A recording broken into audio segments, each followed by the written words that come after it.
Halo, kami dari kelompok Ki, mata kuliah kimia, akan menjelaskan video tentang pengaruh air hujan asam pada aktivitas di bidang pertanian, perikanan, peternakan, dan kehutanan. Tapi sebelum itu, kita kenalan dulu nggak sih? Dari aku dulu ya, aku Radit Anggara dan rekan-rekan aku. Aku Arina Diah Pratiwi. Aku Mona Nursalsa Putri Parinduri. Aku Muhammad Afsidik. Oke, udah kenalan semua ya. Oke, gimana nih? Tanpa berlama-lama, langsung kita gas aja nggak nih teman-teman? Gas! Let's go, check it out.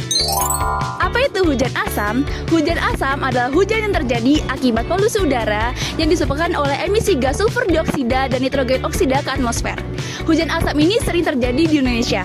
Peristiwa hujan asam ini sering terjadi di daerah-daerah dengan tingkat polusi udara yang tinggi seperti kota-kota besar dan daerah di kawasan industri.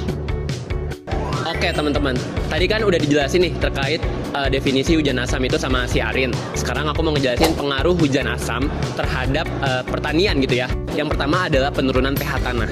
Hujan asam meningkatkan keasaman tanah yang mengganggu keseimbangan kimia tanah. Nutrisi penting seperti kalsium, magnesium, dan kalium tercuci dari tanah sehingga mengurangi kesuburan tanah itu. Lalu yang kedua, toksisitas logam berat. Keasaman yang meningkat menyebabkan pelepasan logam beracun seperti aluminium dan kadmium. Logam ini dapat merusak akar tanaman, menghambat penyerapan air dan nutrisi, serta menurunkan hasil panen. Nah, tadi kan kita udah ngomongin pengaruh terhadap pertanian. Sekarang ke perikanan gimana sih? Yang pertama, penurunan pH air. Hujan asam meningkatkan keasaman di badan air. Air yang terlalu asam berbahaya bagi ikan dan organisme air lainnya.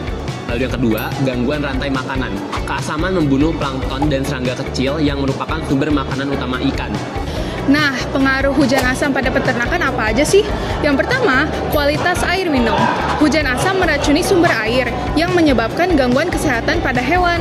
Yang kedua, kerusakan padang rumput. Asam dalam hujan menurunkan pH tanah dan mengurangi pertumbuhan rumput. Nah, sekarang pengaruh hujan asam pada kehutanan apa aja sih? Yang pertama, kerusakan hutan. Hujan asam merusak pH tanah dan daun pohon, serta menghambat pertumbuhan dan mengurangi ketahanan terhadap hama dan penyakit. Yang kedua, penurunan keanekaragaman hayati. Tanaman yang terganggu lebih rentan terhadap hama dan penyakit. Oke, selanjutnya bagaimana sih kita cara menanggulangi hujan asam? Yang pertama, mengurangi penggunaan bahan bakar fosil yang menyebabkan pencemaran. Yang kedua, mengurangi emisi gas rumah kaca. Dan yang ketiga, melakukan reboisasi, menjaga dan memperbanyak tumbuhan yang akan menghasilkan oksigen.